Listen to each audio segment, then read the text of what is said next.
Entonces, bueno, la intención era esto que fuera algo más masivo, que pudiera servir a muchos compañeros, no sé qué pasó, a veces las cosas pasan y nos toca poner la cara, pero de todas maneras aprovechar que ya habían venido los compañeros, que hay una presencia bastante, aunque no somos muchos, una presencia de representación bastante amplia, porque en todo caso tenemos a compañeros del sector público, compañeros de representación en el EPS, compañeros que actúan de alguna manera en lo que ha sido toda la economía solidaria y demás.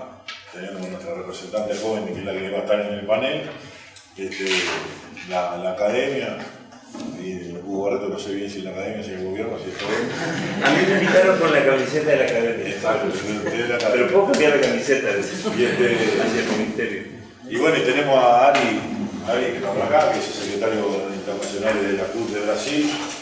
Y aprovechamos además que tenemos los compañeros de la oficina de OIT Chile que andaban por Uruguay y que nos invitamos a participar, a Fabio y a Maribel.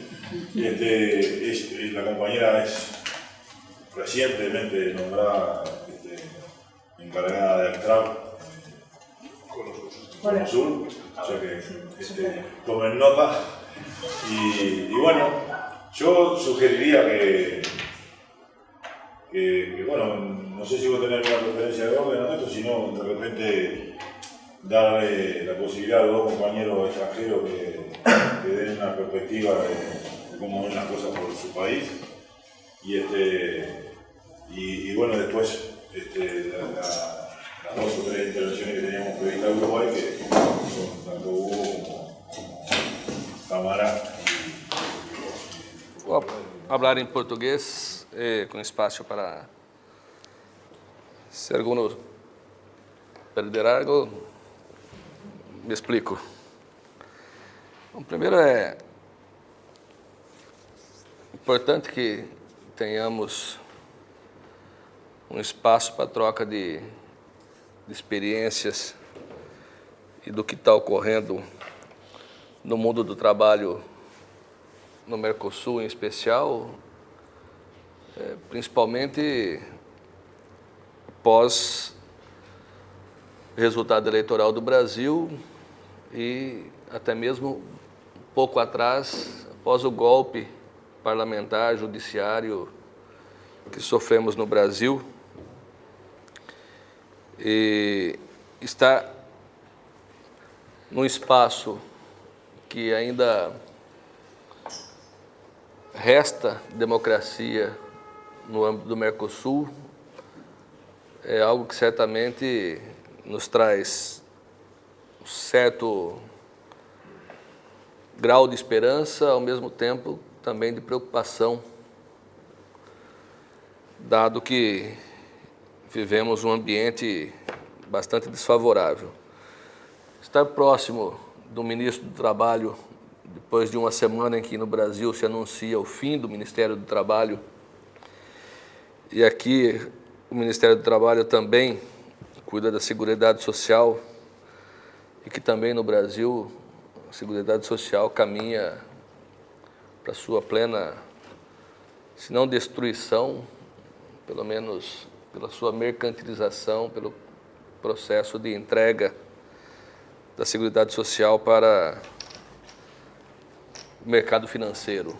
É isso que aponta o futuro ministro da Fazenda, Economia e mais uma série de outras coisas que vai assumir. O senhor Paulo Guedes, que é um senhor do mercado, portanto, tem como grande inspiração o que se passou há 20 anos no Chile, nas mudanças que ocorreram lá e que hoje o povo chileno paga preço alto, em especial no que diz respeito a processo de jubilação, processo de sustentação do que poderia ser um sistema de seguridade que hoje não existe mais. Tratando um pouco do que foi esses últimos 2 anos em especial, nós, após o golpe da deposição da presidenta Dilma, o governo que assume através do seu vice, um alto político do hoje MDB, que mais uma vez muda o nome para confundir, inclusive, a população, inicia com uma agenda que, antes mesmo do golpe, já se anunciava como algo que havia necessidade de cambiar a política econômica no Brasil, daquilo que eles passaram a chamar de ponte para o futuro, e que ao iniciar o governo pós-golpe, nós que já vínhamos alertando que até o ponte para o futuro, na verdade, era mais um pequeno desvio para o inferno, foi se construindo ao longo das etapas seguintes. Inicialmente se tentou realizar a reforma da Seguridade Social. Como houve muita resistência e o mundo sindical conseguiu fazer um bom convencimento de suas bases de que a reforma no sistema seria muito prejudicial, nós conseguimos que o governo substituísse aquilo que nós chamávamos de joia da coroa para uma nova tentativa, que era fazer a reforma laboral. E, infelizmente, no que diz respeito à reforma laboral, nós não conseguimos o mesmo êxito de convencimento das nossas bases e não tivemos tanta mobilização e tanta capacidade de mobilização para não permitir a realização daquilo que vou apontar alguns elementos e que depois vocês fiquem à vontade para fazer as perguntas. Inicialmente, o governo apresentava, na sua proposta de reforma laboral, pequenos tópicos. O principal deles era a prevalência de que aquilo que se negociasse diretamente entre sindicatos e empresas tivessem mais valor do que o que estava previsto na legislação. É importante que se saiba que a legislação laboral do Brasil vem da década de 30, com alguns aperfeiçoamentos ao longo do tempo, em que se estabeleceu um conjunto de direitos e que, ao longo da nossa história sindical, principalmente pós-redemocratização do Brasil, quando nós tivemos aquilo que nós passamos a chamar de novo sindicalismo no Brasil, no final da década de 70, nós passamos a estabelecer um diálogo com a sociedade, um diálogo com governos e um diálogo com patrões, de que a nossa legislação trabalhista ela era um piso de relacionamento de trabalho. Portanto, as negociações, os enfrentamentos se davam para melhorar aquilo que já estava estabelecido em lei. Com a alternância de que prevalece a negociação sobre o que está na legislação, nós ficamos numa situação de que aquilo que era o padrão mínimo para os trabalhadores passou a ser máximo. Porque se pode negociar qualquer coisa que reduza aquilo que está previsto em lei, passou a ser o máximo, não é mais o mínimo. Porque antes não podia se fazer nada abaixo, mas se podia construir, de acordo com a correlação de forças, acima. Hoje, como tudo é possível abaixo, logo não se tem abaixo desde que não se negocie. O que, certamente, em qualquer espaço de diálogo, em qualquer momento de campanha salarial, de negociação entre partes, há que se buscar a negociação, e a negociação, certamente, nesse parâmetro, é sempre prejudicial aos trabalhadores. Uma outra questão que eles apontavam era que, na verdade, a legislação viria para ampliar a abrangência do contrato temporário de trabalho, que no Brasil era de 3 meses, que passaria a ser de 6 meses. E que o contrato parcial pudesse ser não mais de 25 horas, mas de 30 horas. Portanto, chegando muito próximo daquilo que é a jornada máxima de trabalho no país.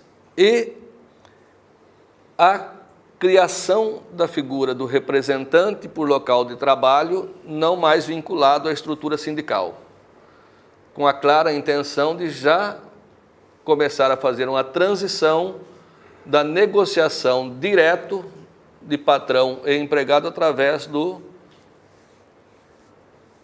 daquele que tem a representação por local de trabalho, não estando relacionado, não estando dentro da estrutura sindical que representa os trabalhadores como um conjunto. Como estratégia para o governo acelerar esse processo, eles aprovaram na Câmara dos Deputados em duas rondas, encaminharam para o Senado Federal e, para que não houvesse modificação no projeto, o governo se comprometeu a fazer alterações posterior. O fato é que, já na fase de andamento na Câmara dos Deputados, o relator do projeto fez uma alteração por completa e alterou quase que 120 capítulos da nossa legislação laboral no Brasil.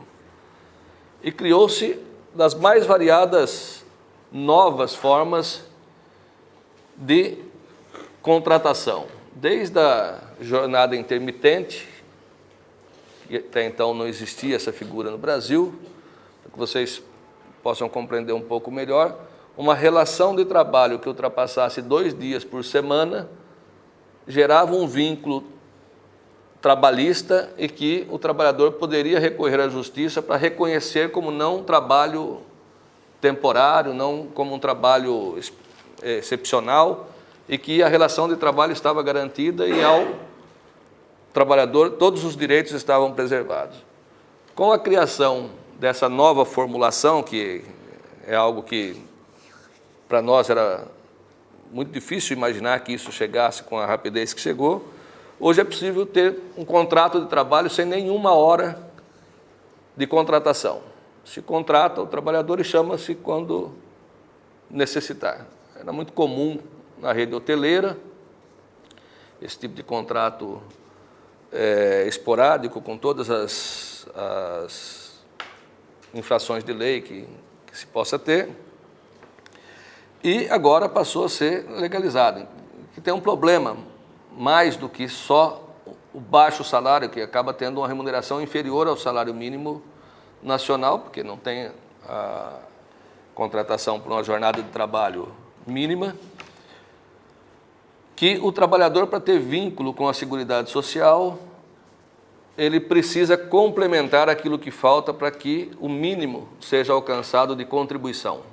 Uma conta rápida, uma jornada mensal de 220 horas de trabalho, se ele trabalha apenas 110, o empregador paga a Seguridade Social por 110 e ele tem que contribuir a parte dele e do empregador das outras 110 para que ele tenha amparo mínimo dentro da Seguridade Social para um dia poder se jubilar com o mínimo possível de salário. Nós chamamos muita atenção para essas condições que estavam sendo apresentadas. O governo, embora aponte, inclusive na OIT, que houve negociação, houve diálogo com as centrais sindicais, o fato é que, de fato, algumas audiências públicas ocorreram, mas todo o debate realizado foi com o projeto inicial e não com o substitutivo que alterou toda a relação que estava sendo discutida até então. Os principais elementos da reforma, desde a terceirização, que é um capítulo à parte, portanto não está dentro da reforma laboral, a terceirização que hoje permite terceirizar os serviços em todas as áreas, inclusive em atividades fins. É possível hoje no serviço público que uma escola pública contrate uma escola privada para exercer todas as funções dentro daquela escola que seria pública, mas com um contrato terceirizado para uma empresa externa. Além dessas questões, no que diz respeito aos contratos de trabalho, uma forma enorme de contratos precários, a ampliação da jornada, podendo ser superior ao mínimo que estava estabelecido anteriormente, flexibilizando, portanto, o uso da jornada de trabalho, facilita a demissão do trabalhador. Para que vocês possam entender, eles estão retirando a necessidade de que, retiraram, na verdade, a menos que conste no contrato coletivo de trabalho, a obrigatoriedade de que, para que se haja uma dispensa, ainda que seja imotivada ou até mesmo motivada do trabalhador, que não tenha o acompanhamento dos sindicatos. Anteriormente, para que se fizesse o encerramento de um contrato de trabalho, havia necessidade de que o sindicato estivesse presente. Essa obrigatoriedade só existe agora se estiver no contrato coletivo de trabalho. E a maior parte dos acordos coletivos que foram feitos e celebrados até agora, os patrões colocam como sendo uma necessidade a retirada de que o sindicato acompanhe a interrupção de um contrato entre a empresa e o trabalhador. Flexibiliza por completo as negociações coletivas. Atualmente nós tínhamos no Brasil que, enquanto não houvesse um novo contrato coletivo, havia prevalência do anterior. Na modificação que fazem agora, se não há um novo contrato coletivo, todas as cláusulas perdem o valor e, portanto, a partir daquele momento em que se não tem um novo contrato, extinguiu o anterior, não tem nenhuma cláusula que continue valendo. Portanto, essa é uma amarra que tem por parte dos patrões para que forcem que os sindicatos façam o acordo mais prejudicial possível para o trabalhador, para que possa ter garantia de algumas pequenas coisas. E aquilo que eu já disse, altera a hierarquia das normas que regulam as relações de trabalho, porque vale o que está negociado, não mais o que está na lei. No caso da organização sindical, eles retiraram, através dessa legislação, a principal forma de financiamento dos sindicatos no país. Não que nós concordássemos com aquela forma que era de um imposto para que todos os trabalhadores contribuíssem anualmente com um dia de trabalho para a organização sindical. Eles extinguiram com essa formulação que era de fato um imposto, mas não colocaram nada no lugar, o que significa que boa parte dos sindicatos do Brasil hoje ainda buscam sobreviver com algo inferior a 15% do que eram os seus pressupostos até o ano passado. Muitos sindicatos estão encerrando as atividades, demitindo todos os seus funcionários e buscando alternativas de sobrevivência àqueles que têm um pouco mais de organização e um pouco mais de filiação. Os sindicatos com baixa filiação, quase que todos estão com muitas dificuldades. As centrais sindicais brasileiras também se encontram nessa situação. A própria CUT teve que passar por um processo de reestruturação e reduzir a sua folha de pagamento em 40%, mas há centrais sindicais que tiveram que reduzir esse número em 85%. As centrais sindicais no Brasil que hoje só possuem 3 ou 4 funcionários dentro da estrutura da central sindical, os outros funcionários são cedidos pelos sindicatos da sua base de organização, porque não tem mais condições de manter a contratação. Um outro fator que para nós também é muito complexo é a relação com a Justiça do Trabalho. Nós sempre tivemos uma posição de que não havia necessidade de que a Justiça do Trabalho tivesse qualquer relação de regular a relação entre trabalhadores e patrões. Por um simples fato, nós acreditávamos que o processo de negociação, o processo de organização dos sindicatos faria com que as soluções se dessem no âmbito da negociação e não com a intromissão da Justiça do Trabalho. No entanto, hoje, com tudo isso que está sendo apresentado pelo governo, faria mais do que necessário que a Justiça do Trabalho fosse algo a intermediar esse processo, por um motivo muito simples. Quando se retira muito direito, a forma de você preservar alguma coisa é recorrendo à Justiça. Hoje, um trabalhador que queira recorrer à Justiça do Trabalho, ele tem que se responsabilizar em caso de perder o processo, de que ele remunera o advogado contratado pela empresa. Ou seja, além de ele não receber nada, ele ainda tem que pagar, para que isso faz com que o trabalhador deixe de recorrer à Justiça com medo, evidentemente, de sofrer um risco de ter que fazer esse pagamento. Estabelece algo, para nós também é muito novo, que é o fato de que um trabalhador possa negociar individualmente o seu contrato de trabalho. Fazem um limite de que é apenas para quem tem curso superior e que recebe um salário 2 vezes superior ao limite máximo da Previdência Pública. No entanto, abre caminho para que, em pouco tempo, todos os trabalhadores possam fazer a negociação de forma individual. E é certo que entre o trabalhador e o patrão, de forma direta, sempre a imposição do patrão é sempre mais forte, porque ou você aceita o que eu estou te oferecendo, ou daqui você passa por recursos humanos e está deixando o emprego. Óbvio que a forma de fazer a pressão individualmente é muito mais favorável ao empregador do que ao trabalhador. Eu vou, para não tomar muito tempo de vocês, depois vocês podem fazer várias perguntas, vou passar a fazer leitura de algumas exigências do processo de negociação, muito rápido, que os patrões apresentaram nos processos de negociações deste ano. Nós fizemos um acompanhamento de 79 negociações de grandes setores. Eu vou passar para vocês alguns números que os patrões apresentavam como pauta para a negociação. O fim da homologação das rescisões no contrato, aquilo que eu disse para vocês, não faz mais o fim do contrato na presença do sindicato, faz entre o patrão e o empregado. 75% dos processos de negociação, os patrões apresentaram essa proposta para que acabasse com essa forma de controle, de certa forma, do sindicato. Que o acordo individual para banco de horas e compensação da jornada fosse feito individualmente. Ao invés de estar no contrato coletivo, cada trabalhador faria com o patrão. 58% das pautas dos patrões tinham essa cláusula.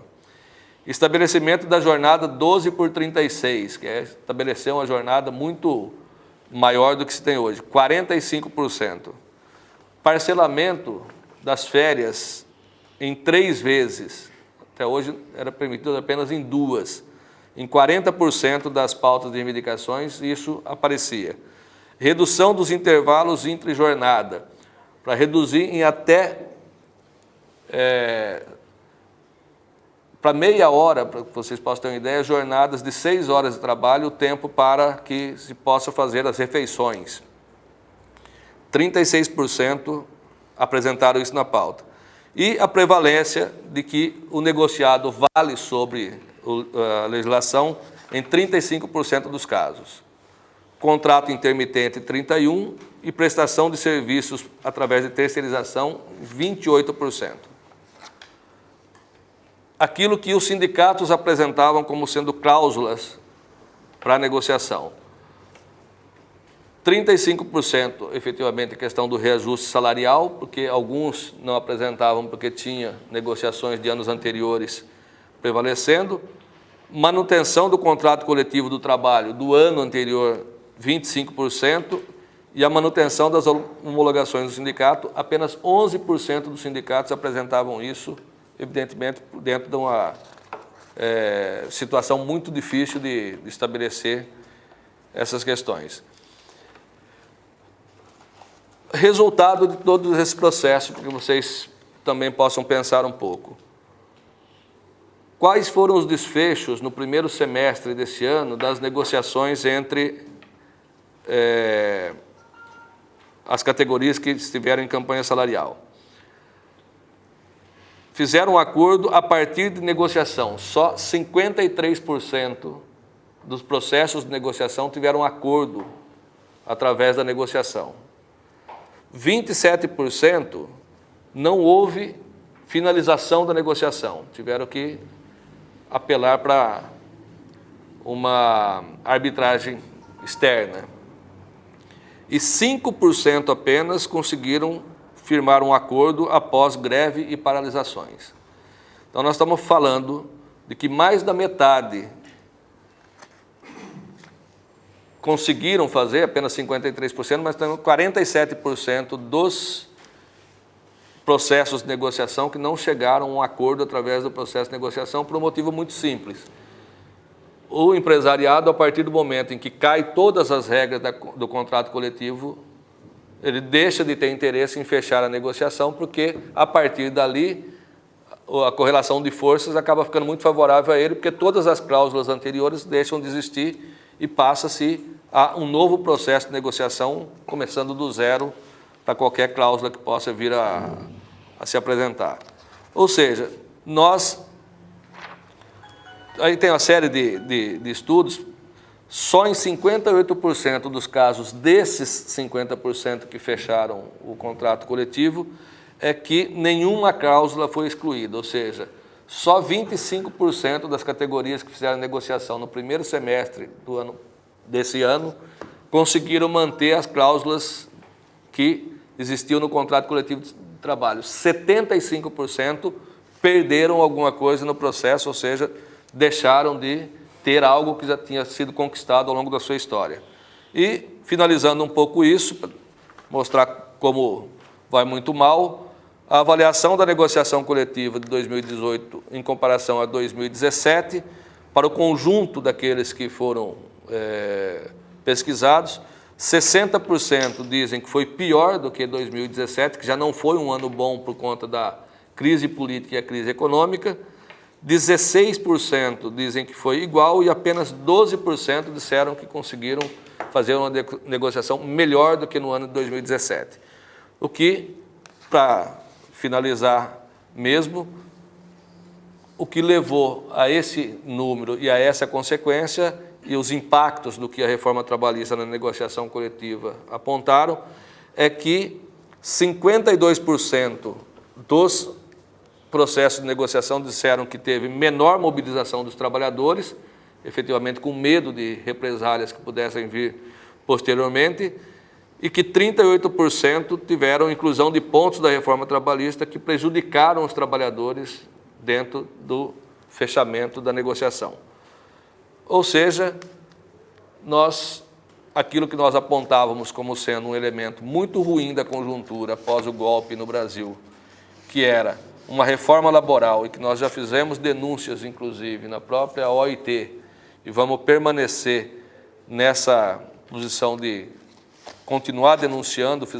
Semana passada, nós tivemos uma reunião com a comissária da Comissão Interamericana de Direitos Humanos, apontando para ela muito desses aspectos negativos da reforma trabalhista no Brasil, e vamos continuar denunciando no âmbito da OIT aquilo que nós apresentamos já há 2 anos atrás, só pudemos apresentar de forma efetiva como um caso no ano passado, aliás, nesse ano, e que certamente não traz para os trabalhadores nenhum benefício a reforma que foi apresentada, porque ela tem 2 aspectos.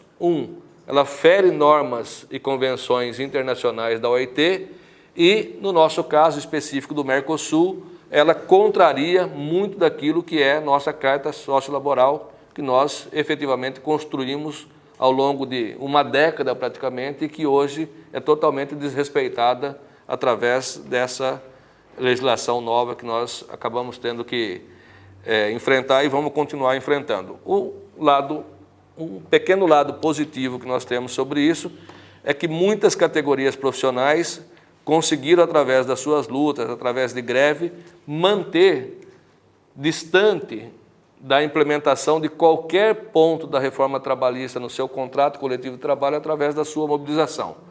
Agora, não são todos os sindicatos, não são todos os negociadores que têm a mesma habilidade, a mesma capacidade de mobilização para não perder dentro de um processo de negociação, o que lamentavelmente levou, segundo os números que eu apresentei para vocês, um número muito grande de trabalhadores a ter prejuízo com a implementação da reforma laboral no Brasil. Buenas tardes, gracias a los compañeros y a las compañeras del PIT-CNT que nos hayan invitado. Para nosotros, empiezo diciendo que me voy a ahorrar algunas adjetivaciones que podría decir si tuviéramos una reunión de la CTA y el PIT-CNT solos, ¿no? Porque yo me siento adjetivaciones hacia el gobierno argentino. Porque yo acá me siento como en casa, en el PIT-CNT. Y en el país también, digo, teniendo un gobierno progresista. Y me siento cómodo con la OIT, pero también son lugares que tenemos que cuidar desde lo diplomático y lo institucional en el tema del debate serio que tenemos que dar. Y entonces en eso me quiero referir concretamente a la situación de Argentina. Bueno, Argentina viene de un proceso de muchos años. No voy a hacer historia, pero hay... No se puede explicar la situación laboral en la Argentina si no partimos desde las luchas del principio del siglo pasado de los anarquistas, comunistas, socialistas, sindicalistas y lo que plasmó el peronismo en el año 45, que constituyó a la clase trabajadora como sujeto político. A partir de eso hubo una serie de conquistas muy fuertes en nuestro país, conquistas de derechos de la clase trabajadora que se plasmaron en los años 70 en una ley que es la ley laboral por excelencia, nuestra ley de trabajo, que además aquellos redactores de esa ley, algunos de ellos fueron desaparecidos, concretamente en la época de la dictadura militar. Pero la ley de contrato de trabajo, que es la ley por excelencia, es una base fuertísima para el resguardo del tema de los derechos de los trabajadores. Por supuesto que según los periodos, dictaduras militares, gobiernos más populares, gobiernos neoliberales, hubo idas y vueltas o retrocesos y avances en el tema de la conquista de derechos, pero generalmente esa base fue fundamental. El otro elemento a tener en cuenta es la sindicalización del movimiento obrero argentino, es una sindicalización alta. El 35% de los trabajadores registrados están sindicalizados. Esto también, la constitución de sindicatos fuertes en la Argentina de hace muchísimos años. Más allá que hoy la situación laboral de la Argentina, el 40% de los trabajadores no está registrado, esto también es así, hay que decirlo claramente, y que en lo que tiene que ser la base de la organización sindical, que es en el lugar de trabajo y en la fábrica, también hay un déficit grande, porque no estaremos superando el 12% en el tema de los lugares de trabajo, de delegados y comisiones internas. Hay que tener en cuenta también que en el periodo de la dictadura militar en la Argentina, hoy lo decía Marina de Sadov, más de 7.000 compañeros eran delegados de trabajo, ¿no? Eran delegados sindicales, eran de fábricas, comisiones internas, o de escuelas, o de hospitales, eran delegados sindicales, ¿no? Fue un ataque muy fuerte de la dictadura argentina a lo que era la organización sindical, al tema de las unidades de trabajo concretamente. Pero a pesar de eso, nosotros venimos sosteniendo un esquema muy importante y la ley de contrato de trabajo se mantuvo en el tiempo.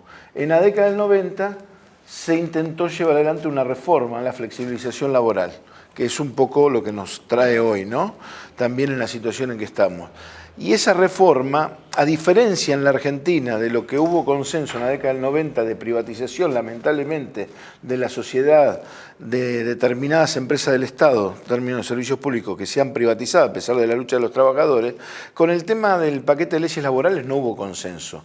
Y hubo plata para que los senadores en ese momento votaran esa ley de flexibilización laboral, que es lo que se llamó la ley Banelco, concretamente, donde hubo una fuerte movilización, lucha de los trabajadores, denuncia, y finalmente, después de todo el proceso de crisis que se dio en Argentina, esa ley se pudo derogar. ¿Qué era lo que esa ley, muchos aspectos flexibilizada, pero un tema clave de los convenios colectivos en Argentina, que es el tema de la ultraactividad?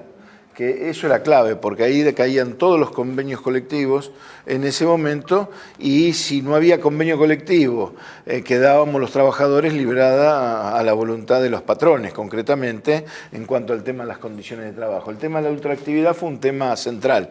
Esto se restituyó nuevamente, hubo otro proceso, se restituyó en la Argentina en el periodo del 2003. Bueno, las luchas fuertes fueron toda la década del 90, 2001, 99, 2001. En 2003 empieza una nueva etapa en la Argentina donde el tema del Ministerio de Trabajo tiene un rol fundamental y propicia lo que es el tema de la negociación colectiva. También con luces y sombras, porque nosotros tenemos discusiones en gobiernos que creemos que son, no creemos, entendemos que son populares y progresistas. También hay luces y sombras, pero sin ninguna duda hay una direccionalidad en un sentido de la discusión, de propiciar el tema de la discusión colectiva y la discusión paritaria. En ese sentido, del 2003 al 2015 nosotros tuvimos muchos avances concretamente. En el caso del sector docente, la primera vez que tuvimos paritaria a nivel nacional, y en la provincia de Buenos Aires, que nosotros con Marina estamos también en provincia de Buenos Aires. Es la primera vez que se constituyeron paritarios, o sea que se propició el tema de la negociación colectiva y las discusiones paritarias. Por supuesto, también tuvimos discusiones con el gobierno en cuanto a los porcentajes que se discutía o no, pero era en el sentido de que el Ministerio de Trabajo, por eso yo decía que es bueno tener un ministro de Trabajo, el Ministerio de Trabajo quedó constituido en la Argentina, era una institución hasta ahora intocable, era durante muchos años, ¿no? Diciendo, bueno, esta es una institución que defiende a los trabajadores, que equilibra lo que tiene que ser la desigualdad que tenemos los trabajadores frente a los patrones. Para muestra solo falta un botón, decimos en Argentina. Los compañeros del SADOP se reunieron con el ministro de Trabajo de la provincia de Buenos Aires, que fue CEO de Walmart, concretamente, y les dijo claramente, olvídense, esta no es más la casa de los trabajadores. Así, en la presentación. O sea, claramente lo que estaba diciendo, que no iba el Ministerio de Trabajo a hacer lo que venía haciendo antes, porque no era que venía y favorecía a los trabajadores en cuanto a abusos y privilegios, no, le ponía un parate y equilibraba con respecto a la fuerza que no teníamos los trabajadores en relación de la fuerza que tienen los patrones. Y así hoy tenemos una situación en la Argentina que tiene que ver también con yo creo que con una corriente internacional, no solamente en la Argentina, de la desaparición del Ministerio de Trabajo, ¿no? Hoy se centran las políticas neoliberales, se centran en el costo laboral, el costo de las empresas o la falta de trabajo, la responsabilidad lo tenemos los trabajadores, por tener derechos, por tener conquistas, por aspirar a salarios altos y demás. No se discute la ganancia de las empresas, no se discute los costos, otro tipo de costos financieros, de los costos, la cadena, las cadenas comerciales, todo eso no se discute. Se discute, ponen el foco nada más en el tema de los derechos de los trabajadores. En una corriente que además, el año que viene, la OIT va a tener como lema el futuro del mundo del trabajo, ¿no? Hoy todos se está discutiendo esto.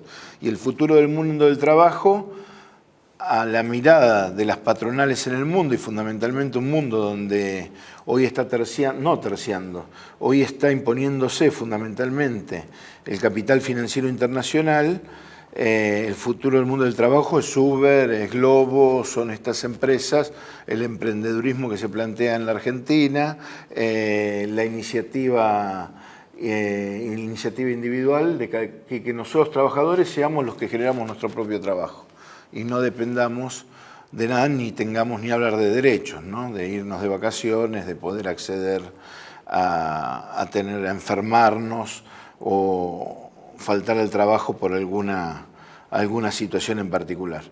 Entonces creo que en ese marco nos asiste una gran responsabilidad como movimiento sindical, que es unir lazos en las disputas que tenemos que dar para adelante. En la Argentina intentaron el año pasado una nueva reforma laboral y no pudieron, precisamente por el tema de la movilización popular. Ellos llevaron adelante una reforma, sí, lamentablemente, en términos previsionales, pero en cuanto al cálculo del haber previsional, que hubo ahí un saqueo claramente a lo que perciben, a las jubilaciones concretamente y a las pensiones, pero quieren ir por más, quieren terminar. En la Argentina recuperamos lo que era el sistema previsional, público, previsional. Estaban las FJP, derrotamos eso, pudimos volver a constituir un sistema previsional, pero ahora van a volver a intentar con la reforma laboral, este año ya lo plantearon claramente, con privatizaciones de empresas, como el tema de Aerolíneas Argentinas, recortando en áreas, en servicios públicos y en áreas claves, como en el tema, en los presupuestos en educación y salud, y propiciando la mercantilización de estas áreas concretamente. Y hay dos planteos muy fuertes, reforma laboral y la reforma de los sistemas previsionales, que es lo que se viene para adelante. Nosotros mantenemos el sistema público, pero además en algunas provincias, como el caso nuestro, en la provincia de Buenos Aires, que representa el 40%, por ejemplo, del sistema educativo, el 40% de la población del país, los trabajadores estatales tenemos una caja propia, la que aportamos inclusive más que lo que se aporta a nivel nacional, en porcentaje de un 11% a nivel nacional a un 16% aportamos nosotros, y tenemos determinadas condiciones en el tema de la jubilación. Eso intentan transferirlo, como ya transfirieron a década del 90 otras cajas previsionales en el país de otras provincias, ¿no? Entonces, yo creo que las dos, además del ajuste, el endeudamiento que está teniendo en la Argentina, las dos cuestiones muy fuertes que se vienen son la reforma laboral y la reforma previsional. Y ahí tenemos que tratar de construir la unidad necesaria con todas las organizaciones sindicales y sociales para poder parar ese ajuste. En el marco del Mercosur me parece que la plataforma sociolaboral es una cuestión central que nosotros tenemos que ser capaces de defender. Estamos debilitados porque hoy nos queda Uruguay en el planteo de defender un Mercosur, de defender un Mercosur por lo menos en la mirada que tenemos los trabajadores, de integración de los pueblos, de respeto a los derechos, de más equidad entre los países y demás. Pero bueno, yo creo que hay que hacer respetar, hay que tratar de pararse sobre la plataforma sociolaboral del Mercosur a nivel internacional y plantear que eso es el piso mínimo que se tendría que respetar en cada uno de los países, y que la vulneración, que cada país que avance sobre esa cuestión vulnera un acuerdo que se ha establecido en el bloque regional, y creo que en ese marco tenemos que trabajar. Y otro tema que me parece fundamental, tenemos que levantar la voz más fuerte en la OIT. La OIT viene siendo un lugar donde los trabajadores antes de la caída del muro tenía una mirada en la OIT, ¿no? Muchos planteaban el tema del derecho a huelga y demás, inclusive con una intencionalidad y en contraposición a los países del otro lado del muro. Caído el muro, eso se empieza a modificar y ya parece que el derecho a huelga no es un derecho absoluto de los trabajadores como antes lo tenía. Y hay una avanzada muy fuerte de las patronales, sumados a los gobiernos conservadores, ¿no? Es un ente tripartito, a los gobiernos conservadores, pero las patronales que además van hasta pool de abogados a la OIT, ya ni siquiera van las mismas patronales que manejan todo esto. Entonces yo me parece que los trabajadores ahí tenemos que alzar la voz mucho más fuerte, porque vemos que el mundo se va perfilando lamentablemente no a la conquista de más derechos, sino a la pérdida de derechos. Y en ese sentido creo que tenemos que definir las estrategias correctas para hacernos sentir en la OIT y dar las luchas que tenemos que dar en cada uno de nuestros países. Yo, cuando Fernando me convocó, pensaba en lo que fue la experiencia del Mercosur desde su inicio y la evolución, ¿no? Y yo recuerdo que hablar de los derechos laborales en el Mercosur en los años 90 era enfocarlos de dos puntos de vista, o había como dos variables, dos modos de ver, de enfocar los derechos laborales en el Mercosur. Uno era estudiar o comparar los derechos laborales en cada país, ¿no? Siempre se estudiaba el derecho comparado, el derecho de los distintos países, para medir lo que llamábamos las asimetrías, las diferencias, las distintas tradiciones, incluso sindicales. Pero con la aparición del Mercosur, esa intencionalidad de conocimiento mutuo y de profundización de los estudios fue, diríamos, un requerimiento mucho mayor, mucha mayor profundidad. Proliferaron los estudios, los libros, las conferencias, ¿verdad?, de lo que era el derecho del trabajo en cada país. Y efectivamente fuimos conociendo mejor lo que eran los orígenes del derecho del trabajo en Brasil, en Argentina, la consolidación de leyes del trabajo, la ley de contrato de trabajo argentina, la figura de Centeno, como vos decías, ¿verdad? Y con base en eso entonces se estudiaban también los procesos de reforma laboral, que en esos años eran procesos de reforma laboral en casi todos nuestros países de tono neoliberal. Pero le reitero, lo fundamental me parece en esto es apreciar cómo el derecho del trabajo o los derechos laborales se enfocaban desde dos puntos de vista. O sea, el derecho laboral del Mercosur contenía dos modos distintos de apreciarse a su interior. Uno era el derecho del trabajo en cada país y las posibilidades de compararlo, de decir, bueno, cuál era más protector, cuál era menos protector, había todo un debate sobre eso, cuáles eran los costos laborales, que esa es la otra forma también de mirarlo, ¿no? Y la otra visión de cuál era el derecho laboral del Mercosur era estudiar el derecho laboral que se iba gestando en el Mercosur. O sea, que se iba gestando no en cada país, sino en la institucionalidad del Mercosur. El subgrupo de trabajo número 10, que muchos nos conocimos en esos años con los compañeros de Argentina, había ahí un escenario que era el subgrupo de trabajo número 10, de empleo, formación profesional, y allí se adoptaron, diríamos, las únicas y las mejores normas laborales en el Mercosur, el protocolo de seguridad social y la declaración sociolaboral del Mercosur. Y se hacían, recuerdo, creo que todavía se hacen las inspecciones conjuntas. Entonces había, reitero, dos formas distintas de hablar del derecho laboral del Mercosur. Una era estudiar el derecho laboral de cada país en comparación con los otros países del Mercosur, y la otra forma era el derecho laboral que se estaba gestando propiamente en la institucionalidad del Mercosur, que era y es una institucionalidad muy débil, ¿no? Porque no está proyectado se llama mercado común, pero era una unión aduanera, lo sumo, y creo que nunca llegó a ser, no sé, yo le perdí un poco el rastro a todo eso. Entonces, lo primero que quería significar era eso, que el derecho laboral del Mercosur eran dos visiones distintas, pero de alguna forma complementarias. Y el otro encare que les quería proponer era ver esas dos formas de mirar el derecho del trabajo del Mercosur a través de las etapas históricas que atravesó el proceso de integración regional. Esto es un poco antojadizo, uno siempre cuando fija etapas históricas, pero a mí me parece que se pueden distinguir tres etapas históricas en el Mercosur. La primera, desde la firma del tratado hasta los primeros años de la década del 2000, o sea, un poquito la salida de la crisis, ¿no? Con derechos en cada país laborales flexibilizados de distintas maneras, cada país tuvo distintas maneras de flexibilizar, o sea, estoy hablando de gobiernos neoliberales, pero eso es del derecho laboral en cada país, pero el derecho laboral del Mercosur vivió sus mejores momentos desde mi punto de vista, ¿no?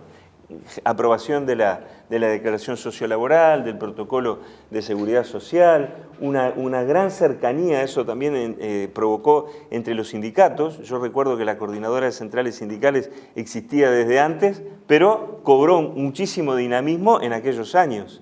Y en aquellos años apareció además también, diríamos que no es que haya aparecido tampoco, ya preexistía, pero cobró bastante dinamismo también lo que creo que se llamaba el Consejo Trabajador del Cono Sur, porque existían aquellas dos familias, diríamos, de sindicatos de la CLAT y de la URIT. Entonces, la primera etapa histórica es esa, al nivel 1991 y primeros años de la década del 2000, derechos del trabajo nacionales flexibilizados y lenta construcción del derecho del trabajo de la institucionalidad del Mercosur. Quiero ser claro en eso. Pese a pese a una institucionalidad muy débil del Mercosur, porque esto era un subgrupo de trabajo, es un subgrupo de trabajo meramente de carácter asesor del Grupo de Mercado Común. Bueno, una segunda etapa histórica, me parece a mí, es del fin de los gobiernos neoliberales, 2003, 2004 quizás, y por poner una fecha también hasta el 2015, o sea, la década progresista en nuestros países.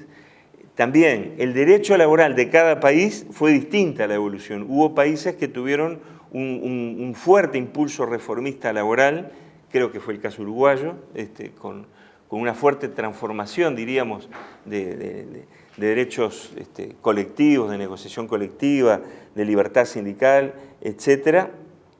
Hubo otros procesos, me parece, más lentos, como en el caso de Brasil, y hubo procesos, me parece, similares en Argentina, y también hay que reconocerlo en Chile, ¿no? Porque los mismos compañeros chilenos son muy críticos de la reforma laboral, pero la que hubo fue un poquito al menos progresista, la que hubo.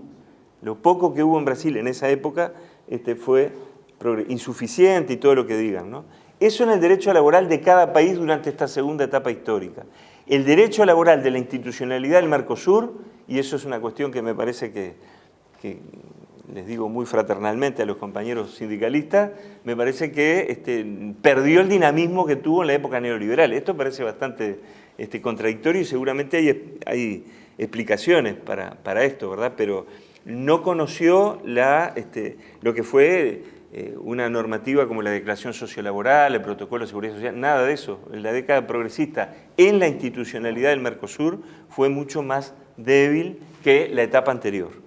Lo que sí fue muy fuerte y muy importante fue el reformismo laboral en cada país. Por eso me gusta hacer esas dos distinciones. Y por último, la última etapa es la que se abre en el 2015 en adelante con el cambio político en casi todos los países, salvo en Uruguay, y con una reforma laboral muy profunda en Brasil, me parece que de la más profunda y la más destructora de todas las que conocimos, incluso en la década de los 90, en donde se da una situación, diríamos, muy compleja, porque el derecho laboral en cada país retrocede. Brasil, ¿verdad? Los compañeros de Argentina anuncian reformas laboral también, una vuelta a la flexibilización en el derecho laboral de cada país. Habrá que ver qué pasa en Chile, pero el derecho laboral de cada país aparece amenazado o gravemente afectado, como en el caso de Brasil. Y el derecho laboral de la institucionalidad del Mercosur me parece que no muestra signos tampoco de recuperación alguna. O sea que de los tres periodos históricos me parece que este es el que presenta mayor dificultad en los dos ámbitos, en el derecho laboral de cada país y en el derecho laboral de la institucionalidad del Mercosur. Bueno, yo les decía que no quería extenderme demasiado, me importaba sí plantear esa forma de análisis del derecho laboral del Mercosur, y sí quiero agregarles algo, porque escuché con mucha atención al compañero de Brasil que ha detallado muy bien cuáles son los problemas de la reforma laboral brasilera. Sin embargo, yo quiero señalar una que a mí me preocupa casi más que todas las que señala el compañero de Brasil. Y disculpen acá que este es un detalle muy jurídico, pero nos va, creo, la vida en esto. El artículo 8 de la consolidación, disculpen, es muy técnico, ¿verdad? Pero miren este riesgo. El artículo 8 de la Consolidación de Leyes del Trabajo de Brasil decía que el derecho común, o sea, el derecho civil, será fuente subsidiaria. O sea, cuando no haya una norma laboral, hay que recurrir al derecho civil. Pero antes decía, siempre y cuando se esté en acuerdo con los principios del derecho del trabajo. La reforma laboral brasilera quita esta referencia a los principios y dice, el derecho común será fuente subsidiaria al derecho del trabajo. O sea, si hay una duda, si hay un vacío en una norma laboral propiamente dicha, se va directamente al derecho civil. Esto es gravísimo. Esto es extremadamente grave, porque es un retorno al derecho civil. El derecho laboral se flexibiliza o se desregula, como dice el compañero, pero luego, si no encontramos una solución normativa, vamos derechamente al derecho civil, sin ningún tipo de cortapisa, sin ningún tipo de contención, de dique, ¿no? Se elimina la referencia a los principios del derecho del trabajo. Y los principios del derecho del trabajo son la protección laboral, la protección del trabajador. Entonces, yo quisiera dejar este breve mensaje, esta llamada de atención sobre una disposición de la reforma laboral brasileña que no siempre se tiene en cuenta porque, claro, resulta mucho más evidente y más grosero aquella norma que permite la negociación individual contra el convenio colectivo, la negociación del convenio colectivo contra la ley, ¿verdad? Pero estos detalles que simulan ser muy de técnica jurídica son, para mi juicio, de mayor gravedad y de mayor efecto destructivo que muchas de las disposiciones que comúnmente se refieren. Nada, en realidad yo había estado como pensando en cómo enfocar, teniendo en cuenta a los panelistas que habían, entonces enfocarme específicamente en lo que tenía que ver con los puntos de estas reformas laborales, me parecía que como que no daba y iba a ser redundante. Entonces me puse como a analizar un poco lo que tenían que ver con los discursos, ¿verdad? Con los discursos de los sectores conservadores, de la clase dominante, en base como para cómo justificar o argumentar estas reformas laborales. Porque hablaban de lo que tenía que ver con la movilización o la desmovilización en respuesta hacia estas reformas por parte de la clase trabajadora y también tiene que ver con el uso de los medios de comunicación y cómo le ha llegado a la población esto para literalmente no movilizar de la forma que se esperaría. Salvo igual el caso de Argentina, que sí han movilizado, pero han sido fuertemente reprimidos y bueno, ahí es un poco diferente. Entonces, está enfocándonos en la transformación completa de las relaciones laborales, veía que la argumentación iba por la modernización laboral, en base a un cambio del sistema productivo a una nueva forma de trabajo. ¿Cuál sería esta nueva forma de trabajo? Y sí, quitarle todas las responsabilidades que tienen las patronales para con los trabajadores y las trabajadoras.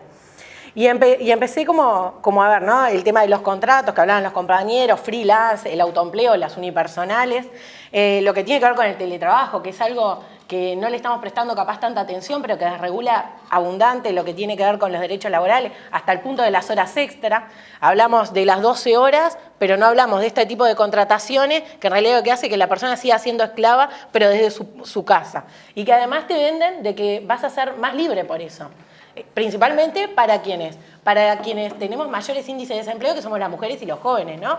En el sentido de, bueno, vas a tener más libertad, vos trabajás de tu casa tranquilo, no tenés problemas desde la computadora y al fin y al cabo lo que sucede es que estás muchísimo más tiempo desempeñando las mismas tareas que podrías estar en 8 horas, lo haces de más tiempo sin cobro de horas extra. Lo que tiene que ver con las tercerizaciones, yo como trabajadora tercerizada además vivo enfocándome en este punto y la responsabilidad que tiene solidaria las empresas que contratan a la suministradora de mano personal. Si vos quitás esa responsabilidad solidaria, lo que pasa es lo que pasaba antes, que las empresas cerraban y dejaban a los trabajadores en banda y nadie se hacía cargo de todos los créditos laborales y la seguridad en sí del trabajador. Después lo que tiene que ver con los contratos a término, toda esa lógica, igualmente que los contratos a prueba, que se extienden, y lo que tiene que ver con el multiempleo. Yo me colgaba a leer a un yanqui, que no me acuerdo cuál era su cargo, así, todos sus estudios, pero que planteaba que en realidad era lo mejor esto. ¿Por qué planteaba que era lo mejor? Enfocado también en jóvenes y en mujeres. Decía, vos fíjate que en realidad antes nuestros abuelos, porque además lo plantea así, ¿no? Nuestros abuelos vivían toda la vida trabajando con el reloj de oro ahí esperando cuando se jubilaran. Ahora los jóvenes no quieren esto. Ahora los jóvenes, ¿qué quieren? Y tener más tiempo libre, quieren tener más tiempo para salir, para viajar, para tener una familia. Entonces eso implica que de repente trabajan en un lugar 4 horas, en otro lugar trabajan 2 horas, tienen el Uber un rato, y eso en realidad supuestamente te da como más libertad de vida y para disfrutar tu tiempo libre. ¿Qué tiempo libre cuando tenés 8.000 trabajos? O sea, no tiene un sentido, pero en realidad es un discurso que sí se va generando y que sí genera un cambio. Entonces, cuando hablan de lo que es la flexibilización laboral o la flexibilización en contrato, lo que quieren es mayor flexibilización para poder despedirte, una facilidad mayor para despedirte. Pero te lo venden de otra forma que queda en la población y que cuando hacen esos discursos preciosos, lo que hacen es generar en la gente que no quiera movilizar, porque de última estoy ganando en vida. Entonces, bueno, enfocado en la negociación, también ya hablaban los compañeros, tenemos tanto poder los sindicatos, es increíble el poder que tenemos, que lo tratan de neutralizar. ¿De qué forma? Mediante lo que es la negociación entre el trabajador solo o la trabajadora sola con la patronal, desconociendo así todas las relaciones de poder que existen y la vulnerabilidad que tiene el trabajador. Y además que termina renunciando de derechos básicos que hemos conquistado como clase trabajadora en base a la presión que vos podés tener por parte de la patronal. Después también lo que tiene que ver con la informalidad. Estaba escuchando, hay unas cuestiones que me parecían divertidas de una forma sarcástica, ¿no? Pero Macri, por ejemplo, planteaba que la eliminación de las multas a las patronales iba a motivar a la regulación, porque en realidad vos estás motivando a que el empleador se anime, bueno, si no me van a poner una multa, entonces yo perfectamente voy a ir a regularizar a mis trabajadores. Lo que sucedió, por ejemplo, en Perú es que aumentó la informalidad un 2,8%. O sea, no sumó en nada. Pero, ¿qué es lo que queda en la población? ¿Qué le está facilitando para que se regule a los trabajadores? Justifican la necesidad de las reformas que flexibilizan para no perder la competitividad. Porque, claro, si esto está pasando en el mundo y ustedes, que todavía están sindicalizados, me salen tan caros, que era lo que tú planteabas, es esa cuestión de, bueno, necesitamos competitividad. Y acá vemos algo que está pasando acá en Uruguay y que no es casual, que cuando entramos en la negociación colectiva, en la ronda más grande a nivel histórico, con la mayoría o todos los sectores que entran en negociación colectiva, la cantidad de empresas que cierran. Tenemos el caso de los compañeros y las compañías de Prestal que están con carpas, en este momento están con 2 carpas por todos los trabajadores y trabajadoras que fueron mandadas al seguro de desempleo. Es una empresa que hace tanques de acero, es monopolio, tiene el 95% de la producción nacional, las licitaciones con ANCAP, para todo lo que es refinería, y sin embargo dice que no puede sostener a los trabajadores. Cuando ya tenía toda la producción de este año, ya la tenía terminada. ¿Eso qué hace? Es una estrategia para desestabilizar constantemente. Vimos lo mismo con motociclo y con otra empresa. Y me había quedado como con una cita que saqué del proyecto de la reforma laboral de Cambiemos del 2017, que dice, es divertísima, dice, promover la liberación de las fuerzas de producción y del trabajo de todos aquellos mecanismos regulatorios y fenómenos distorsivos que impiden el desarrollo de las empresas como comunidades productivas. Utilizan esas palabras que son propias del campo popular para justificar reformas brutales a nivel laboral. Y nada, y pensaba eso, bueno, pero ¿por qué basarme, para explicar, ¿no? ¿Por qué me baso en los discursos de los sectores dominantes? Y porque en realidad son los que tienen los dominios de los medios de comunicación. Y si nosotros necesitamos generar una movilización fuerte en la calle, necesitamos buscar también estrategias en base al discurso que tiene, en este caso, el enemigo de clase. Entonces me parecía como importante. Ya para ir cerrando, y esto va a parecer que voy a ser bastante breve, pero voy a hacer un punteo de unas cosas que me parecían un poco interesantes para terminar, hacer una síntesis interesante como a mí me gusta. En Perú, este 2,8% que le decía de desregulación y de informalidad que se entró, en el caso de las mujeres fue un 3,9%. En Brasil, por ejemplo, que no se mencionó, pero el trabajo insalubre durante el periodo de lactancia estaba prohibido. Con la reforma laboral pasa, si es hasta un 40% de peligro, pueden sostener las mujeres. Entonces, lo dejamos, bien. De peligro. En el caso de la insalubridad, hasta un 40% de las mujeres pueden trabajar en periodo de lactancia. Después ya no, ya eso es un abuso. Y lo que tenía que ver con las reformas provisionales, que hoy en día también se está hablando mucho, que por ejemplo también intentan igualar la edad de varones y mujeres en la edad de jubilación. ¿Y eso qué implica también? Desconocer todo el trabajo no remunerado, tanto a nivel doméstico como de cuidados, que tenemos las mujeres. Esto lo que hace en realidad es generar aumentar una brecha que además desde el movimiento sindical y organizaciones feministas se viene planteando cómo combatir, que tiene que ver con las licencias especiales para ambos sexos, que es algo que nosotros de la negociación colectiva venimos impulsando principalmente en esta ronda, lo que tiene que ver con las campañas de corresponsabilidad en los cuidados, la capacitación dentro del horario de trabajo, como para ir fomentando la participación de más compañeras. Y lo menciono en realidad porque el discurso de la clase dominante también habla desde una perspectiva de género. Te vende estas cuestiones de mayor libertad, de mayor cantidad de oportunidades, y en realidad nosotros queremos también puestos de trabajo, está claro, nosotros queremos que se generen puestos de trabajo. Los sindicalistas nos viven acusando que no, pero es mentira, queremos, porque nos interesa más que nada, pero trabajos de calidad y no precarios. Y para esto, y ya ahora sí cerrando, es que considero que es fundamental que nuestro análisis sobre el trabajo y las reformas no sea desde una perspectiva de género. Y va a sonar como re contradictorio, pero en realidad tiene que ser desde una perspectiva feminista. Y para esto necesitamos empezar a generar alianzas con todo el campo popular, con todos los espacios donde se discute desde sustentabilidad, desde medio ambiente y desde economía feminista, para realmente poder generar una alianza de campo popular que sea fundamental para poner un freno a todo lo que se viene y poder seguir siendo Uruguay un faro de esperanza para toda América Latina. Muchísimas gracias. No, compañera, compañero, primero muchas gracias por la invitación, es un gusto estar. Y bueno, se ha dicho ya mucha cosa importante por parte de todos los compañeros y las compañeras.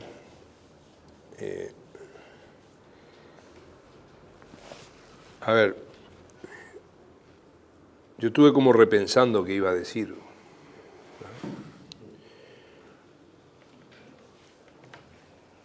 Yo creo que estamos en un momento del mundo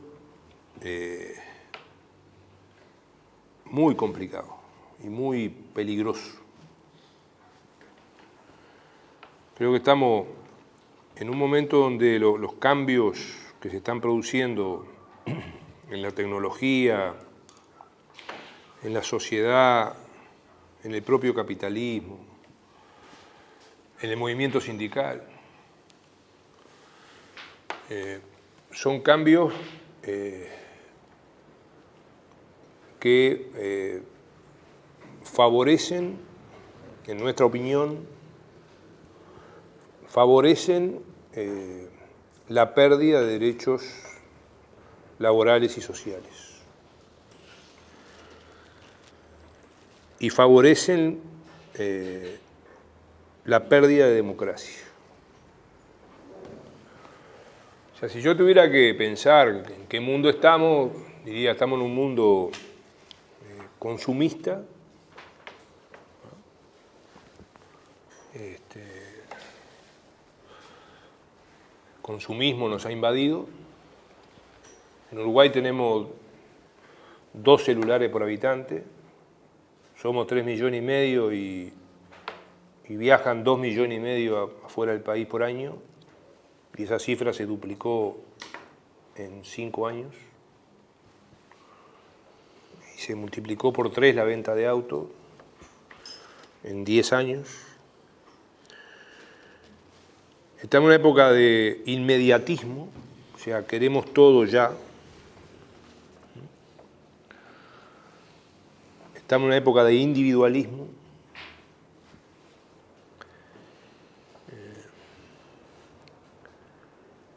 Y creo que todo eso que está sucediendo, y de masividad, o sea, los cambios que se producen, por ejemplo, en las tecnologías, llegan a mucha gente.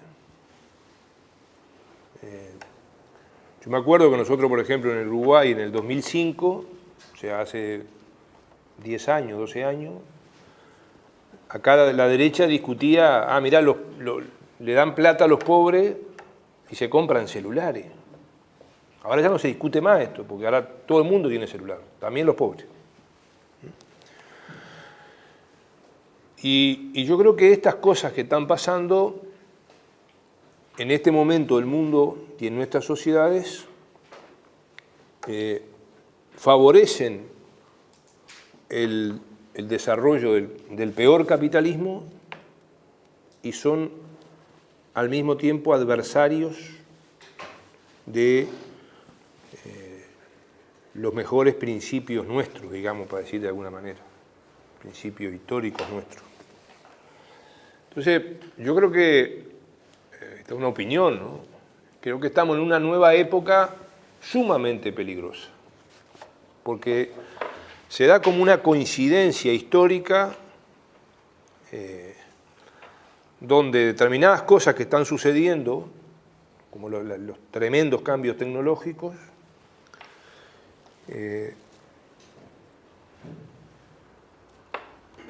aparecen y favorecen los peores intereses y las peores ideas.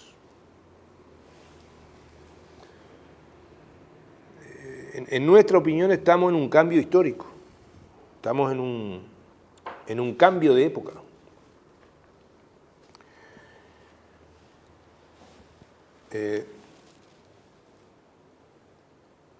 Entonces, estas cosas que empiezan a pasar, por ejemplo, nos hacen, si empezamos a medir algunas cosas, hace pocos días salió el Latino Barómetro y nos dio una gran caída, incluso en Uruguay, que somos los primeros en democracia, una gran caída en aprecio a la democracia y un aumento de aprecio al autoritarismo y a la dictadura. En América Latina y también en Uruguay.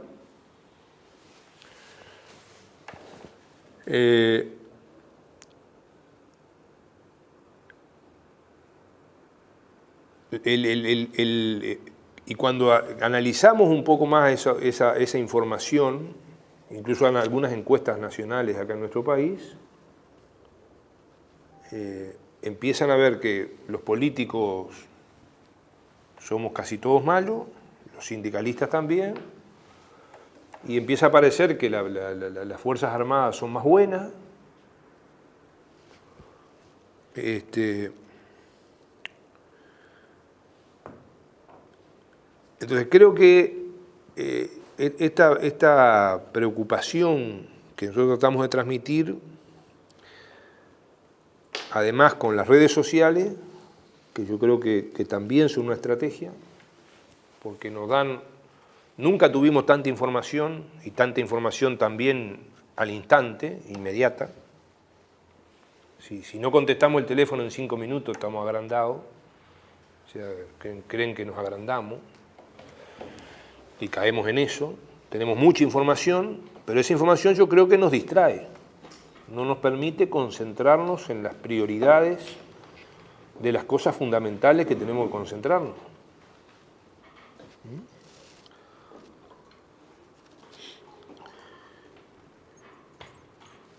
Al mismo tiempo creo que estamos, particularmente en nuestra región, se está terminando la época progresista o de izquierda, salvo en Uruguay, y ojalá que nos vaya bien el año que viene. Y al mismo tiempo, y acá perdónenme los compañeros sindicalistas, resulta que tenemos una mayor dispersión y división sindical en todos los países. O sea, nunca hubo tantas centrales sindicales en América Latina.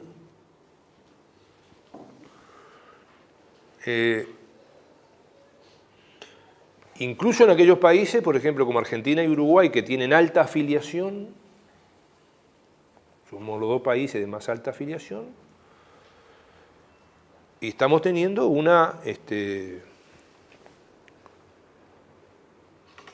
tenemos varios países de América Latina con 6, 8, 9 centrales sindicales. Y eso no significa fortalecimiento, porque si dijéramos tenemos 8 o 9 centrales sindicales y eso nos permite enfrentar mejor Pero no, al contrario, estamos enfrentando lo peor. ¿No?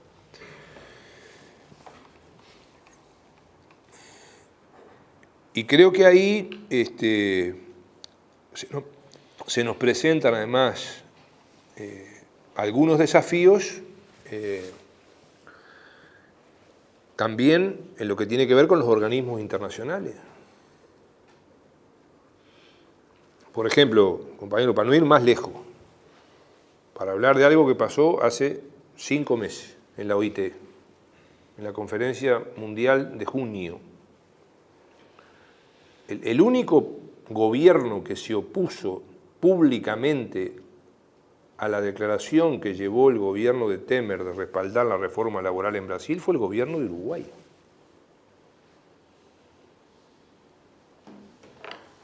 Faltó que nos llamara el Papa para que cambiáramos el voto.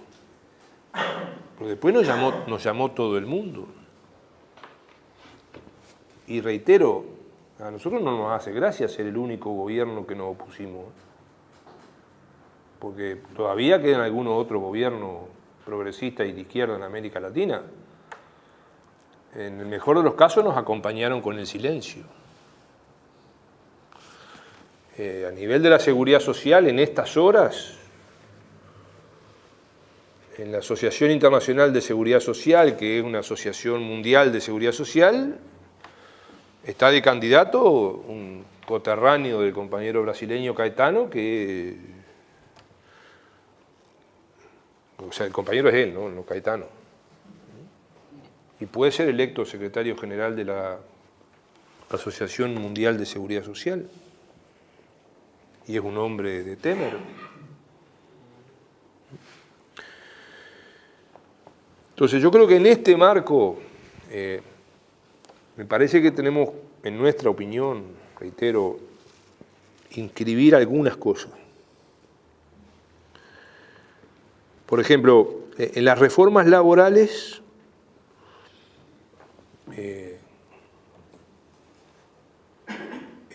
no es solamente lo que está pasando en Brasil, o lo que intentan hacer o en Argentina. O sea, si nosotros miramos, por ejemplo, yo tengo acá un resumen, ¿no? En España en 2012, en Italia en 2014 y 2015, en Francia ahora con Macron en el 16 y el 17, en México en el 2012 y ahora en el 17, lo de Brasil. Y hay una serie de características comunes en estas reformas. El tratar de que en el mejor de los casos la negociación vaya por empresa, y si es posible que la negociación sea entre el trabajador y el empresario.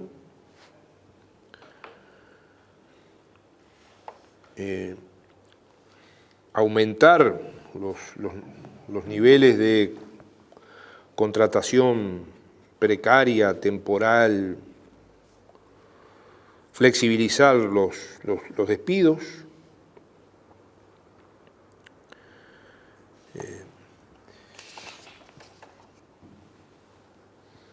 Y estas características aparecen en todas estas reformas de estos países que mencioné, más o menos parecidas. Quizá uno de los extremos es la reforma de Macron, del 2016-2017, donde Macron se hace aprobar en el Congreso, en el Parlamento, 5 ordenanzas para que él, desde el Poder Ejecutivo, pueda flexibilizar, desregular el contrato de trabajo, priorizar la negociación colectiva a nivel de empresa, y esto produce también una crisis muy importante en el movimiento sindical francés, en particular afectando las 3 centrales francesas.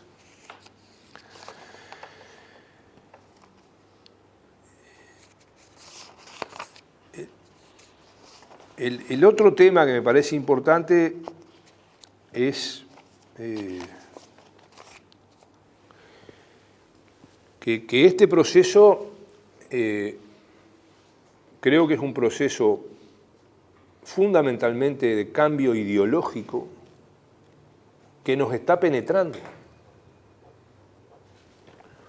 O sea,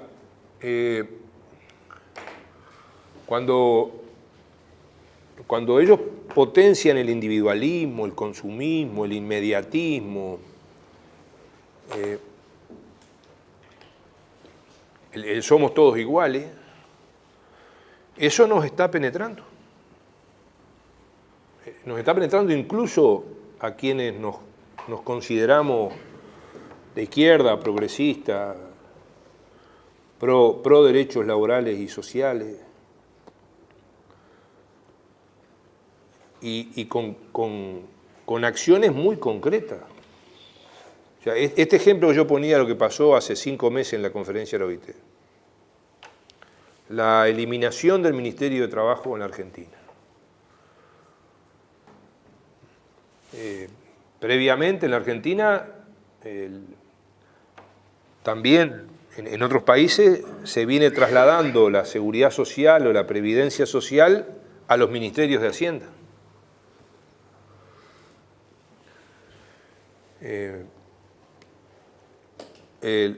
Lo que significa esto que ha pasado en muy poco tiempo.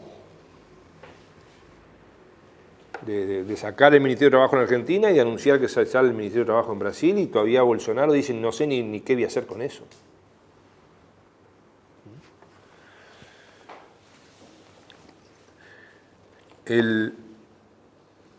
Y creo que por otro lado hay todo un proceso donde ellos tratan de hacernos olvidar, pues acá por ejemplo en Uruguay tuvimos muchos admiradores de Macri y de Temer. Pero claro, hubo todo el proceso de desregulación, de reducción de derechos laborales y sociales, y entonces, por ejemplo, acá en Uruguay están bastante callados ahora en cuanto a hablar de Macri, de Temer y de...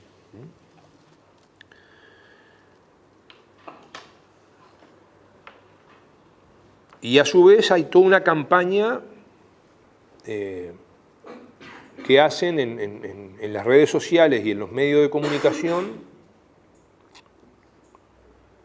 Por ejemplo, nosotros en Uruguay, en los primeros 10 años de nuestro gobierno del Frente Amplio, pudimos generar 300.000 puestos de trabajo. Ahora perdimos 54.000. Pero si uno mira históricamente, nunca hubo tanta gente trabajando en Uruguay, nunca hubo tanta gente registrada en la Seguridad Social, nunca hubo tanta gente con derechos. Ahora, por estos 54.000 puestos de trabajo que perdimos en estos años, nos pegan todos los días. Y han generado la sensación de que cierran las empresas. Nosotros hemos dicho y reiterado que, por ejemplo, llama la atención que digan que cierran las empresas cuando en la Seguridad Social hay cada vez más empresas registradas. En todos los sectores de actividad, salvo el rural, en todos los departamentos del país, lo que serían los estados o las provincias en Brasil y Argentina, y en todos los tamaños de empresas. Y yo no creo que las empresas paguen la Seguridad Social si no están trabajando. Ahora, nos han hecho creer que, o sea, que estamos en un peor... Hay gente que está diciendo que estamos peor que en el 2002.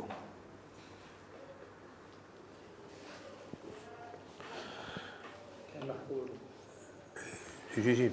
Entonces, y eso está penetrando. Entonces, me parece que ahí tenemos una batalla ideológica importante. También está la batalla del ocultamiento.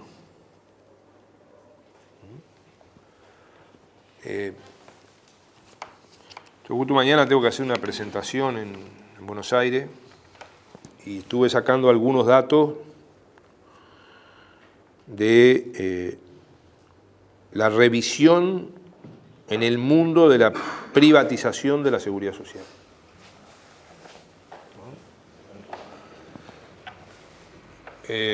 Entonces,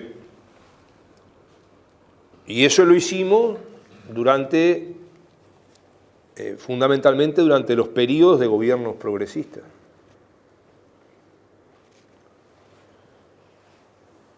Pero esto no se informa.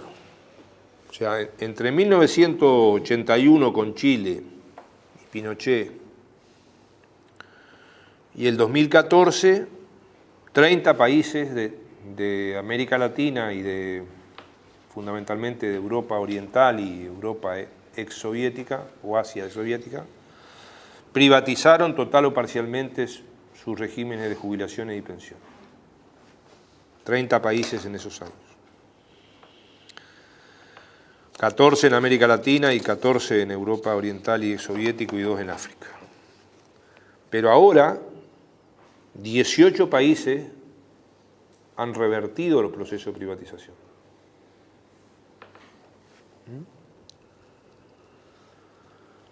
¿Por qué fracasaron? Y yo creo que eso tenemos que ver porque si estas cosas, que acaba de salir un documento de la OIT que está publicado por la OIT en Ginebra, que se llama justamente así, reversión de la privatización de las pensiones, reconstruyendo los sistemas públicos de pensiones en Europa del Este y América Latina. Acaba de salir este libro. Todavía no está en español. Y se hizo eso porque fracasaron. Entonces, creo que en esta andanada que estamos, tenemos que pensar en cómo enfrentamos ante una realidad que va a ser sin duda mucho más compleja. Porque no solamente se cayó la Unión Soviética, hoy tenemos fascismo en los países principales de la socialdemocracia europea.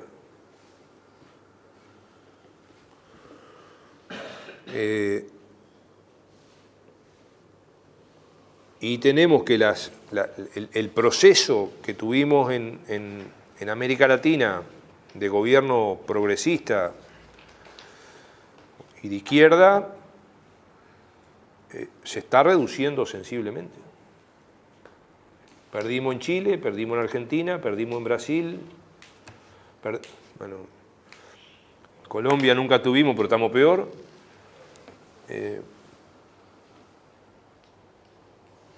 Y creo que este tipo de cuestiones nos deben llevar a una reflexión, en nuestra opinión, muy profunda, porque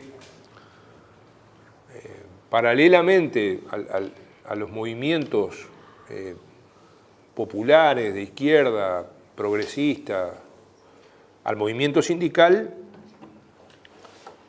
se nos presenta una responsabilidad muy importante.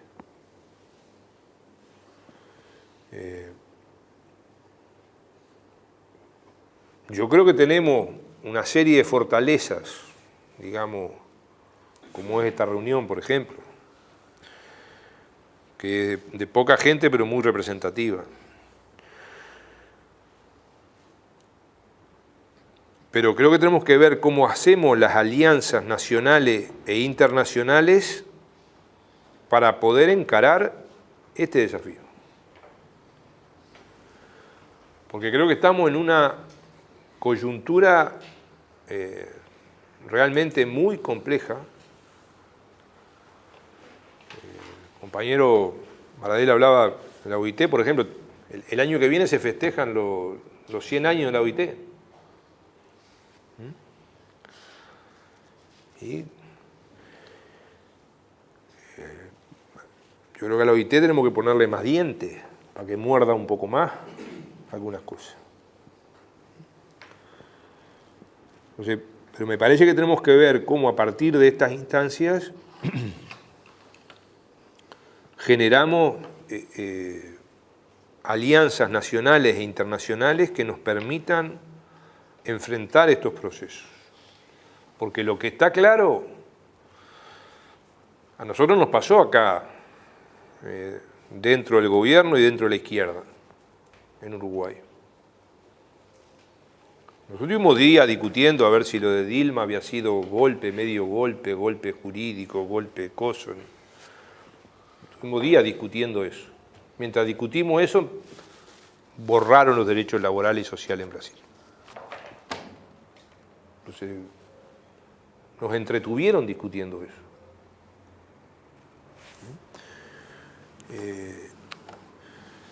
Creo que este tipo de cuestiones nos pasa también con otras cosas,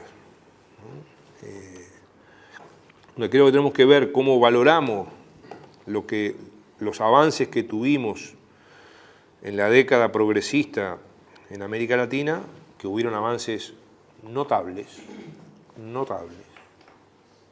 en disminución de la pobreza, en aumento de los salarios, o sea, pero que la gente me parece que no hemos logrado transmitirle esto a la gente. Y hoy tenemos, en la mayoría de nuestros países, que la mitad de los trabajadores solo vivieron la década progresista. No saben qué pasaba antes. Entonces, a nosotros nos pasa en Uruguay. Y me parece que tenemos que ver cómo somos capaces, a partir de cuestiones como estas, de superar algunas diferencias que tenemos y que nos potencian, que la derecha nos potencia, para enfrentar un panorama realmente muy complejo, donde sin duda vamos a tener que poner mucha fuerza, mucha unidad, mucha solidaridad, que son también valores que nos están atacando. Entonces, yo creo que tenemos, sin duda, fortalezas y posibilidades. Pero me parece que para eso es necesario que hagamos más cosas como estas que nos permitan analizar no solamente las cuestiones puntuales que están pasando en cada país, sino estos procesos más globales que me parece que son muy funcionales, muy serviles al desarrollo del peor capitalismo y muy adversos a lo que son nuestras concepciones de igualdad, de justicia social, de redistribución de la riqueza, de solidaridad. Me quedo por ahí. Gracias, Néstor. Bueno, yo les quiero agradecer a todos y a todas porque no se perdieron la intervención de estos compañeros tan calificados que hubieron. Los demás sí se la perdieron, así que habrá que seguir el camino que dice Ernesto, de generar estas cosas como para que haya debate y haya intercambio en todo el entramado social. Me parece que de una forma o de otra todos tocaron el tema. Ernesto lo coloca en el final. El desafío que tenemos en la región, en Uruguay, en Argentina, en Brasil, en donde sea, el desafío que tenemos es recomponer los bloques sociales y las alianzas a la interna y a lo regional son clave para poder ir tejiendo ese tejido. Tenemos organizaciones que son antiguas, tan antiguas como todavía no habían procesos dictatoriales en la región, como sería la coordinadora, pero que hoy está como muy diezmada, fruto de la realidad de quienes la integraron también y demás, pero tienen toda esa trayectoria. Hay otras que son más incipientes. En algún momento las creaciones, en la época de ustedes, ¿no? Supo llamarse Alianza Social Continental, después ahora se llama Jornada Continental, yo qué sé, y habrá que ir creando caminos de ese tipo que nos encuentren en lugares. Algunas veces seremos poquito como ahora, de lo bueno, y otras veces seremos muchos y masivamente. Bueno, y en ese sentido, gracias Roby por la vuelta que te diste por acá, gracias Ali que te quedaste un día más, y te hablar Ernesto, gracias por venir a tu casa, por hasta venir de Servigado y ni siquiera hacer gasto. Muy bien. Hugo, lo demostraste en tu intervención, muchas gracias por venir a tu casa también, porque tenés camino acá junto con la central desde hace años. Y que se repita a todos ustedes, Andrés, lo mismo que te quedaste en mi mamá también, a los compañeros por allá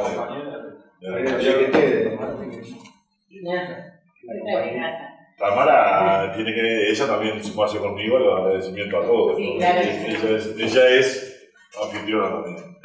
Así que, bueno. Los atomizo en esta mesa, así que gracias por haberme. No, gracias. Gracias por haber bancado.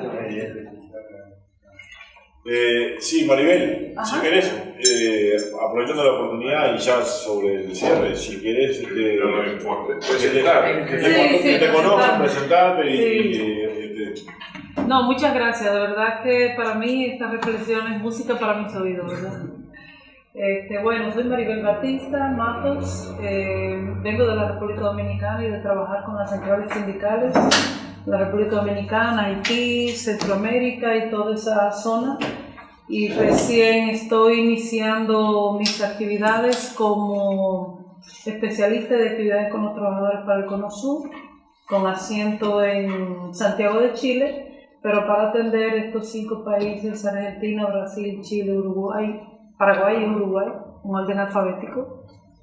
Y nada, yo sé que es un momento de grandes desafíos, ¿verdad? 100 años de la OIT, desde cuando se firma el Tratado de Versalles, que le da nacimiento a esta organización hasta ahora, todos los cambios que hay, todas estas reflexiones que ustedes han hecho y que obviamente son muchos desafíos, tanto para las organizaciones sindicales como para esa OIT, que verdad, con su carácter tripartito también está siendo objeto de grandes, pudieran producirse cambios con todo este proceso de reforma del sistema de Naciones Unidas y cómo se incorpora OIT en ese proceso de reforma dada su naturaleza tripartita y su carácter normativo, que es otro de los temas que también están en la mira, entonces nada, yo muy agradecida por este espacio, por tener la oportunidad de escuchar a maestros como Hugo Barreto, como el doctor Murro, como los compañeros de la CTA de Argentina y de la CUT de Brasil, sobre estos temas que para mí es muy importante tomarlos en cuenta para el trabajo que tengo que desarrollar con ustedes, pero también a título personal como una parte del acervo académico y de seguimiento a estos temas que uno viene haciendo desde hace tiempo. Gracias. Gracias. Muy bien. Bueno, muy bien, te